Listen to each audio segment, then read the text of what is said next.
पर्यंत मेहनत केलेली होती त्याला कुठेतरी वाटते की आज एक न्याय मिळालेला आहे आणि इथून पुढे हाच एक माझा प्रयत्न राहील की जिथे पण पोस्टिंग होईल, जे पण मला काम मिळेल ते प्रामाणिकपणे काम करून लोकांच्या ज्या काही अपेक्षा असतील त्या वेळोवेळी पूर्ण करणे आणि त्यांनी जे मला आज पदावर मी जिथे बसेल तिथं प्रत्येक गोष्टीला न्याय देणे एवढंच माझा प्रयत्न असेल. तुमच्या आता घराण्यात 5वी पिढी होती, काय वाटतं? आणि हे तुम्ही काय क्षेत्र निवडण्यात कारण काय काय वाटतं? याची प्रेरणा जर बघितलं तर मला माझ्या कुटुंबातूनच मिळालेली आहे. माझे आजोबा, वडील हे सगळेच ह्याच्यामध्ये होते.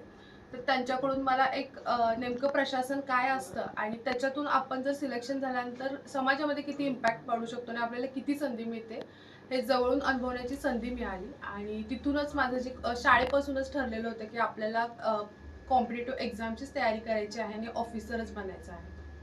आत्ताची तरुण पिढी जी आहे मोबाईलच्या ह्याच्यामध्ये गुरफटलेली आहे, त्या तरुण पिढीला तुम्ही काय आवाहन करणार? कसं मला असं वाटतं की तरुण पिढीला मला हे आवर्जून सांगायला आवडेल की जे काही सोशल मीडिया आहेत तर त्याच्यापासून जे आपले काही उमेदीची वर्ष जे आहेत तर त्याच्यामध्ये आपण इन्व्हेस्ट करतो आणि त्याच्यातून जे काही करिअरचे ऑप्शन्स असतात तर तिथे आपण डिस्ट्रॅक्ट होतो. तर स्वतःवर जे आहे ते एक कंट्रोल ठेवला पाहिजे आणि एकदा आपण लाईफमध्ये सेट झाल्यानंतर मला असं वाटतं की त्यांचा जो आहे ते आपण तिकडे सोशल मीडियावरचं जे आहे ते यूज करू शकतो. म्हणजे यशाचं श्रेय नेमकं कोणासाठी असेल?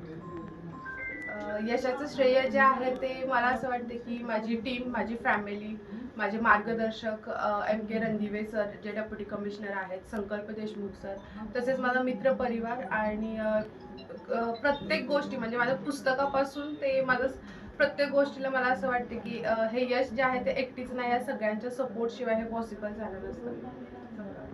दादा